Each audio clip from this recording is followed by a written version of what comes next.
Halo semuanya, apa kabar? Semoga kalian sehat-sehat terus ya. Jadi, pada kesempatan kali ini, aku Okta Dan aku, Fiona, akan menceritakan sedikit tentang salah satu hari besar KKI, Karya Kepelauan Indonesia, yaitu yang berkaitan dengan Minggu Panggilan. Kenapa sih kita merayakan Minggu Panggilan ini?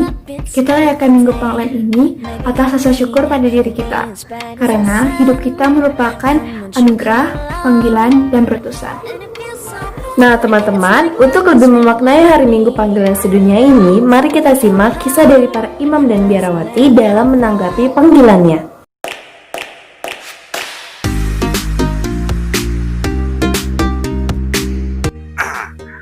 Yang pertama, nggak ada panggilan apa-apa. Dari SD, SMP, SMA juga nggak kepikiran masuk seminari. Nggak kepikiran juga masuk Romo, jadi Romo. Terus apa ya, kan seringkali ngeliatin teman-teman ada yang ke gereja Protestan, terus kemudian rasanya kok gereja Katolik itu kayak kering gitu kan. Terus saya pikir dalam hati, kalau gereja Protestan itu subur, bertumbuh dan berkembang, kenapa gereja kita nggak dihijaukan? Gereja Katolik dibikin indah gitu kan. Dari situ mulai kepikiran, terus doa di gereja lah. Nah, pas berdoa di gereja, saya doa tentang persembahan untuk menjadi alat Tuhan. Nah, di situ saya berdoa, Yesus, melalui perantaraan Bunda Maria, kalau memang aku ini mau kau jadikan sebagai alatmu, silahkan ambil hidup saya. Ya, dan di situ udah nggak kepikiran lagi. Nah, motivasinya sederhana, karena pengen menghijaukan gereja Katolik supaya lebih indah.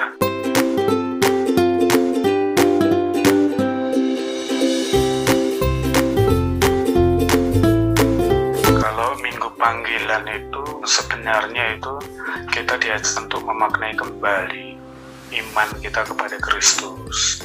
Jadi pertama-tama aksi panggilan itu bukan diwujudkan untuk mencari seorang suster atau seorang imam atau anak-anak untuk menjadi kaum klerus atau biarawan-biarawati. Mengingatkan kembali bahwa panggilan kita itu sebagai tugas perutusan. Jadi orang yang dipanggil itu sebagai orang yang diutus kembali, dimurnikan kembali motivasi panggilannya. Nah, dalam hal ini juga serentak sebenarnya menawarkan kepada anak-anak khususnya pria dan remaja untuk ambil bagian dalam tugas perutusan itu. Salah satunya dengan menjadi klerus atau biarawan-biarawati atau umat secara umum, dan semua punya tugas pelayanan. Dan tugas itu untuk membangun tubuh mistik Kristus. Sebenarnya kalau sasarannya untuk Minggu Panggilan. panggilan atau enggak, terus jadi pastor atau enggak, punya keinginan jadi suster atau pastor, itu bukan tujuan. Begitu. Karena apa? Kalau tujuannya hanya untuk menjadikan mereka suster atau pastor, pasti sempit ya. Seolah-olah aksi panggilan itu ditujukan hanya untuk itu. Tapi sebenarnya aksi panggilan adalah memurnikan kembali motivasi mengikuti Kristus. Nah, entah nanti dia jadi pastor, jadi suster, jadi umat awam yang berkarya, itu sah saja. Kalau ada yang mau jadi suster atau pastor, itu bonus gitu loh. Semua termasuk panggilan. Begitu, mau jadi suster, jadi penari, jadi apapun, berkarya di manapun atas nama Kristus, itulah memurnikan panggilan. Jadi imam atau suster itu nanti kan jadi contoh keteladanan panggilan, sehingga dengan melihat sosok seorang suster umat itu bangkit kembali, karena mereka nggak sendirian, punya gembala. Selamatanku, hanya Dia gunung batu. Ketika ada wabah atau pandemi seperti ini, panggilan itu sebenarnya harusnya terpupuk di dalam keluarga. Nah, aksi nyata panggilan itu ya ada di keluarga. Karena begini, baik imam maupun biarawan-biarawati maupun dokter atau petani sekalipun, itu bertumbuhnya dari rumah, gitu loh. Seorang imam atau biarawan-biarawati tidak akan bisa jadi imam kalau keluarganya nggak mendukung, gitu kan. Aksi nyata panggilan adanya di rumah, gitu loh. Misalnya, caranya apa? Ya banyak hal dilakukan. Kalian bikin kue sama ibumu, bantuin nyapu, nyuci, itu bentuk perubahan. Orang yang terpanggil mengikuti Kristus itu berubah menjadi baik. Ya, kalian tiap pagi bangun pagi nyapa ibu bapakmu, itu aja udah aksi panggilan, gitu loh. Sapaanmu itu membuat mereka tenang, terus membuat mereka tetap kuat, teguh bekerja, karena kan mereka harus tetap kerja tuh. Ketika kamu membahagiakan, kata-katamu gak cengeng, itu kan orang tua juga ikut tenang, gitu loh. Nah, kemudian menurut saya sih ketika di rumah gitu ya, itu banyak hal yang harus dilakukan remaja. Pertama, itu belajar pasti. Kedua, belajar bernyanyi. Terus, bermain musik.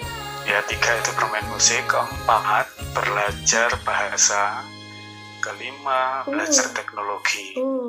Jadi, kalian ketika menguasai itu, kalian akan menjadi orang yang pede.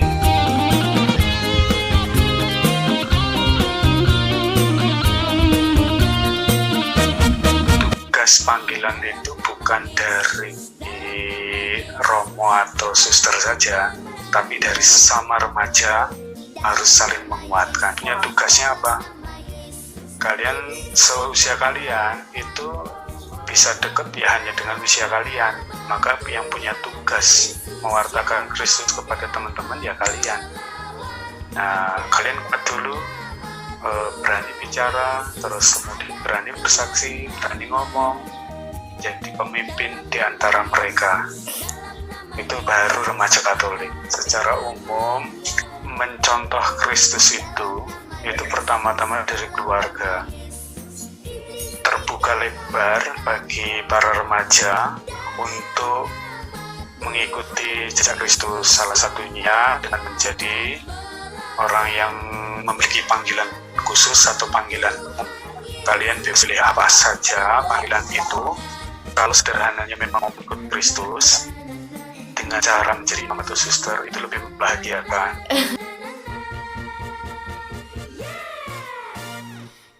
Kalian belum tahu bahagianya atau sudah biarawati? Kemenangan dalam nama Yesus, dalam nama Yesus, iblis dikalahkan. Suster Irmina merasa terpanggil sejak usianya masih remaja atau saat SMP. Ia merasa tertarik menjadi suster karena mendengar panggilan Tuhan dan mengikuti suara hatinya.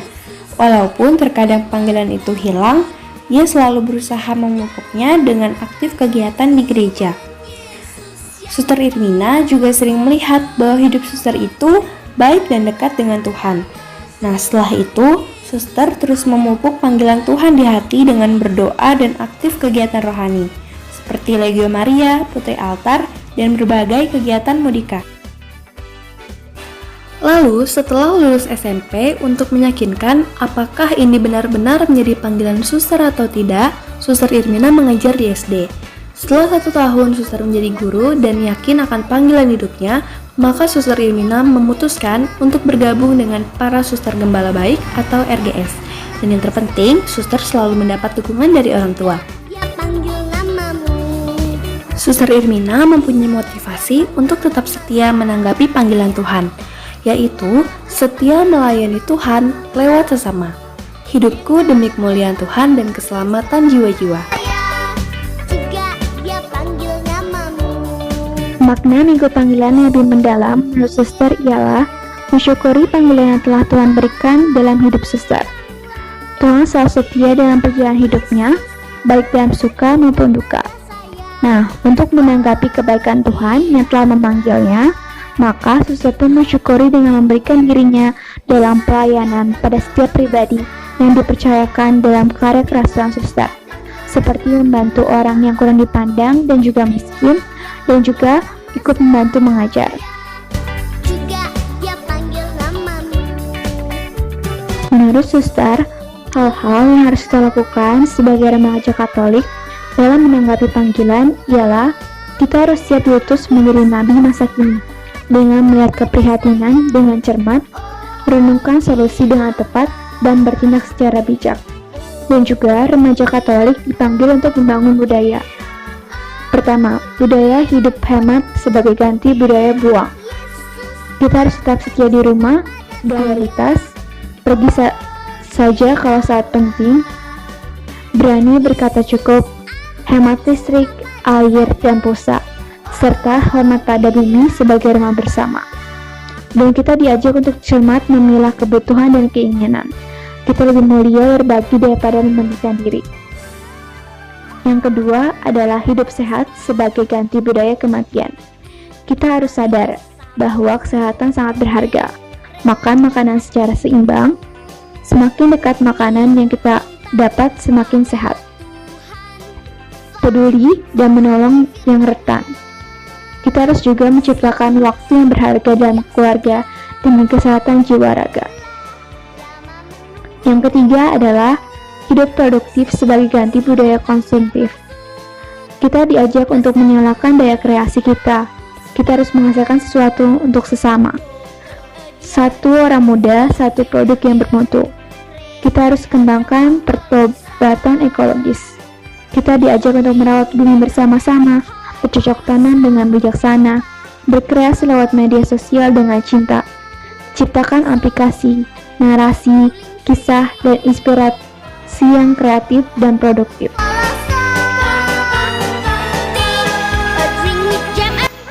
Suster Irmina mempunyai pesan untuk kita semua remaja Katolik, yaitu remaja Katolik harus menjadi pemeran utama dalam segala hal.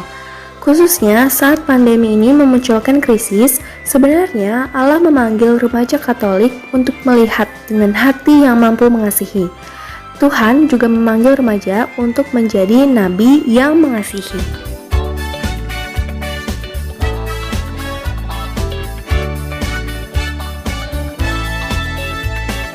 Dengar dia panggil nama saya.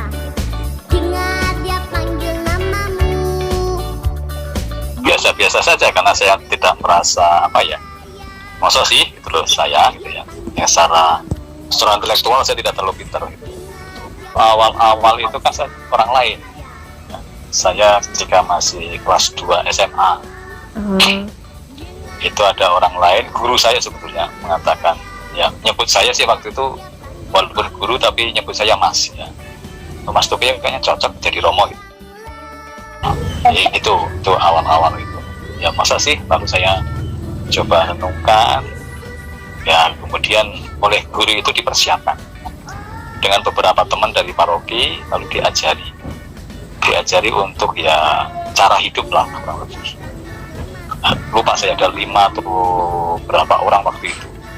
Jadi setiap malam diajari doa, kunjungan, karena waktu itu masih di Jawa Tengah, diajari bahasa Jawa juga gitu.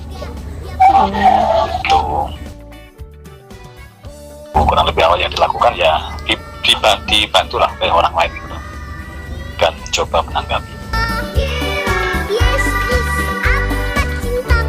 Ya awalnya sangat sederhana, ingin pakai jubah ya, awalnya. Waktu lihat ada seorang Romo yang kebetulan misa perdana di paroki. Ya, waktu itu saya sih di Nanggulan, ya, di Kulon Progo. Jadi kok kayaknya menarik gitu ya. Dari situ ingin pakai jubah kayak Romo itu.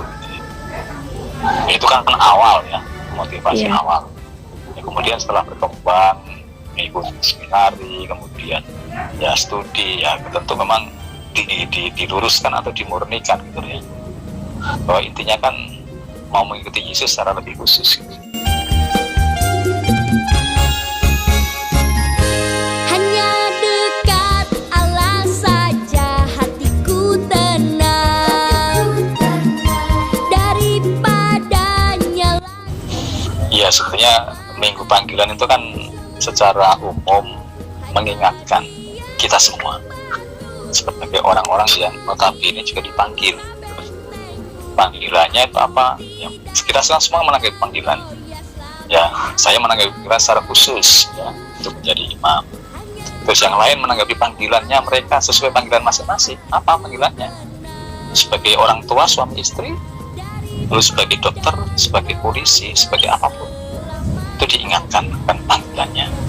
Lalu ya makna terdalam, ya apakah saya setia dengan panggilan saya atau tidak, itu jadi selalu diingatkan lah gitu. Ya kalaupun tidak setia ya terus harus diperbaharui gitu. Apa bahasa Paulus tidak salah, hiduplah sepadan dengan panggilan. Itu saya kira selalu mengingatkan akan hal itu Saja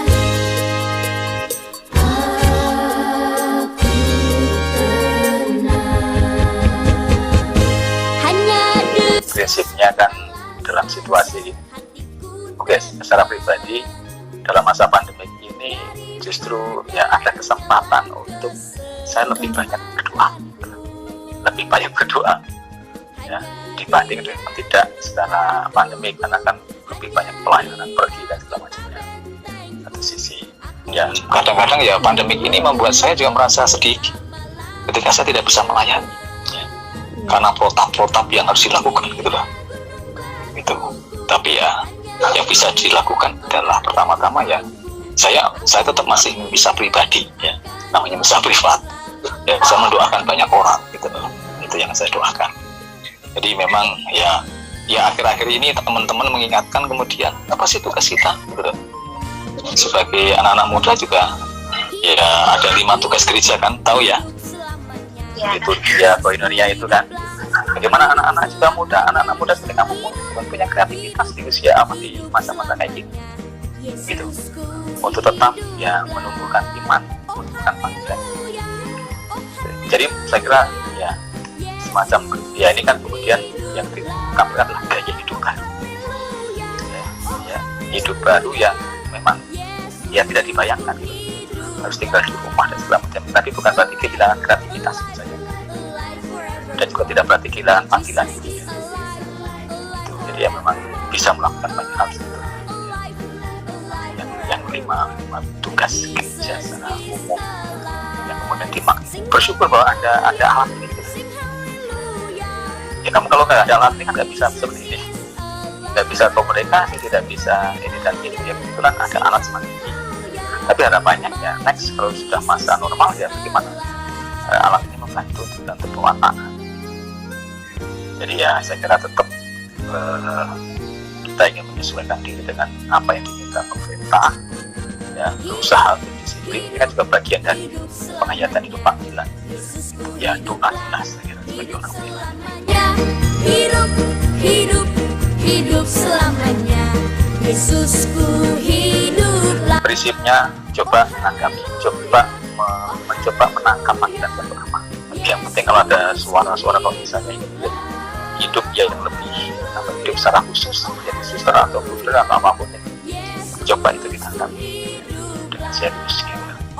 Ya ini apa, kita memang tidak tahu jelas secara persis, tidak seperti perjanjian lama kan dipanggil dengan nama yang jelas. Nah dalam situasi sekarang kan panggilannya kan mana, suara mana, apa yang memanggil aku, apa yang memanggil itu. Ya ketika kita ya prinsipnya adalah mencoba membuka hati untuk ya anggap ada sesuatu yang ya kok saya kok ada dorongan untuk menjadi suster ataupun secara umum ya apa yang menjadi concern saya pengen jadi dokter, pengen jadi pilot, pengen jadi polisi, ya coba itu hidupnya diarahkan ke sana gitu. Kalau tadi saya misal hiduplah sepadan dengan panggilan, harus diarahkan ke sana. ya, jadi fokus itu Ustaz. Nah, gimana teman-teman setelah kalian melihat video tadi? Semoga kalian termotivasi dengan wawancara yang kami lakukan, dan semoga kalian tetap semangat dan menjalankan panggilan demi kemuliaan Tuhan. Nah, teman-teman, jangan lupa untuk tetap di rumah aja. Dan kalau kalian bosan, bersih-bersih ya. Karena kita juga harus menjaga kesehatan dan kebersihan. Segitu aja video kami. Terima kasih.